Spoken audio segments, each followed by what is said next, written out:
I've been running for pretty much my entire life. I've also been teaching and coaching for nearly 20 years, and in those 20 years, I've taught or I've coached thousands of human beings, from national champions to representing their country all the way down to beginners. But what sets successful runners apart from the rest? Well, in my opinion, the successful runners over those years have demonstrated 7 habits pretty regularly. And I want to share them with you so that you can see which habits you already have and do well, and which ones you're missing and could add in. And if you think that there's anything I've missed, share it in the comments. And if I add value to you, consider subscribing. But let's get started. What are the 7 habits of highly successful runners?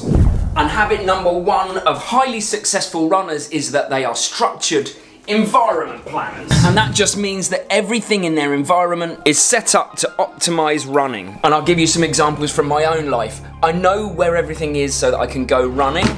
These are all my vests and shorts and t-shirts. These are the shoes that didn't quite make the cut into the main display. This is our main shoe display, so we always have our choices ready.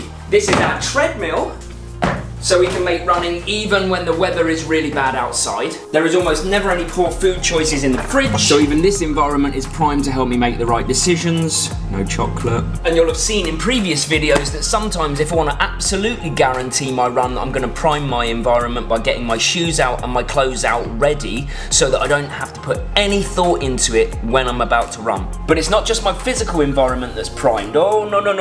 Come here. You've got to prime your mental environment too. Take, for example, the last 3 physical books that I've read. Running nutrition, life. So I try to structure and prime my environment as much as possible so it sets me up for easy success in running, which leads me to habit number 2. This is the perfect opportunity to talk to you about habit number 2 because I would rather be anywhere but here right now about to go on a run. I'm so jet lagged and tired. But the great thing about habit number 2 is that successful runners put first things first.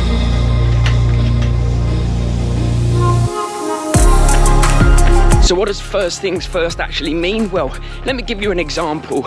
We all have priorities in life, right?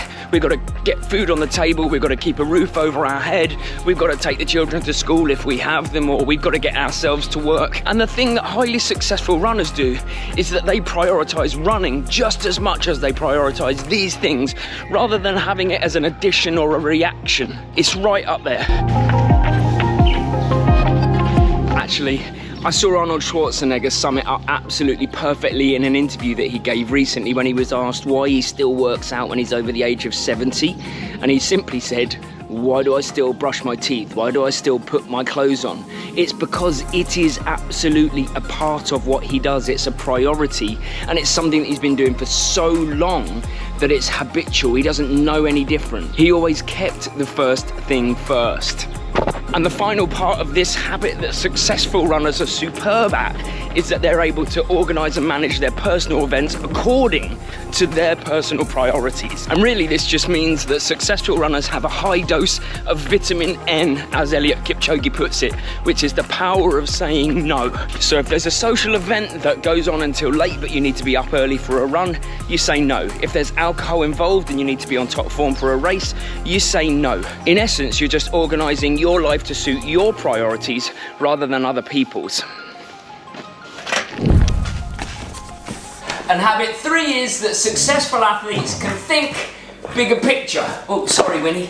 And you might be wondering why I picked a strength workout to make this point, but that's because part of the bigger picture is all of the stuff that's not running, but helps me achieve my ultimate goal. And my ultimate goal is to be active and happy and healthy for the entirety of my life. So we start with the end in mind. Yeah, the goal is infinite, so there's no end point. So because I'm not attached to a finite outcome like a race or a goal pace, and I'm much more attached to an infinite outcome like just a higher quality of life for my entirety of life, I know that all of the evidence says that if I want that high quality of life all the way, then I need to invest in 2 things. It's got to be cardiovascular exercise, in my case running, and it's got to be strength work, which is what I'm now investing in because I see the bigger picture. And the great thing about all of this big picture thinking is that it keeps you really accountable because you don't want to let down your future self, do you? And habit number 4, and possibly our favourite, is that successful runners are relentlessly positive. And that's made even more possible when you really focus on habit 3, big picture thinking. They have this attitude that no one session is crucial, and yet every session is crucial. And what I mean by that is their aspiration is they hit every single session in their training plan. But if they miss one for life reasons, whatever, it's going to happen. They don't beat themselves up. They move on to the next. They know there's a bigger picture and a bigger goal in the scheme of a season or even multiple seasons. Like, I missed my run this morning. I'm jet lagged, so I know sleep and rest is more important right now. There's bigger things to come. What else do relentlessly positive people do, Mary? I'll tell you, Good. and I'll tell you. They surround themselves with like-minded people and people who are better than them in some way or another, because they want to be inspired and they want to push themselves with other people. Half of the things we've done on this channel could not have been possible without the people that we surround ourselves with, John and Mikey, to name just a couple. I guess basically what we're trying to say is that relentlessly positive people set the tone. They're inspired by others, they inspire others, and they're not knocked back by knockbacks. They keep on moving forwards. Habit number 5 is that the successful runners plan ahead, journal, and record. And this isn't even my training plan, because I do this for YouTube as well. This book is just all of my plans, all of my scripts, all of my everything, and that bleeds over into my running. The first thing I do is write down my plan somewhere for the week, and I used to do it on paper. Now I do it on Training Peaks, but it's the same idea. The idea being that anything written down with date and time and location, you're 90% more likely to make that thing happen. And that's called an implementation intention.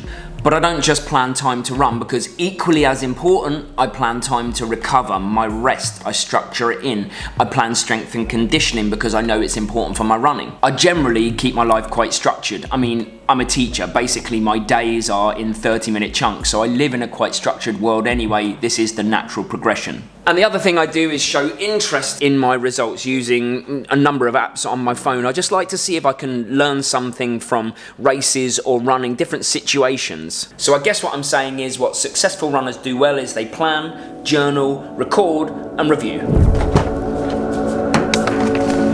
One thing that stood out to me, and probably my weakness when it comes to the 7 habits, is that successful athletes, they really prioritize fueling correctly. They really do it well, and it's very uncompromising.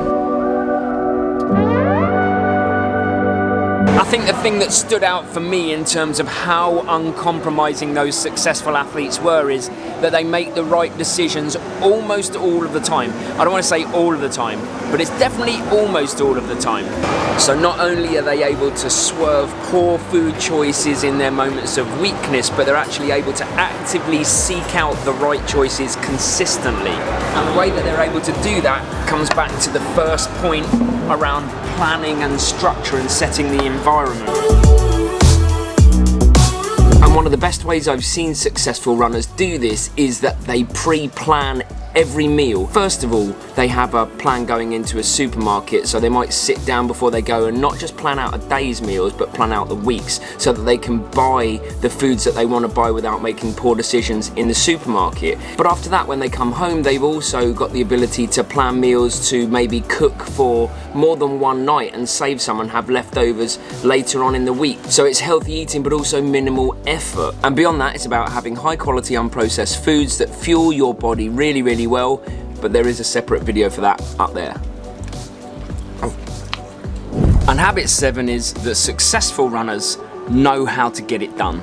And what I mean by that is that often the most successful runners will have a range of techniques, tips and tricks to make sure that their exercise or their run happens no matter what. And they're not always conscious thought, but they've been woven into their life to become almost habitual. Some people, me included, like to have continual rolling scary goals. Last year was the 100-kilometer UTMB race, and before that was an iron distance triathlon. And this year is the New York Marathon. And these aren't my end goals per se, these are my continual rolling process goals. And some people just use their bigger picture thinking to keep them accountable. Some actively build new habits, and you can watch a video on how you do that here.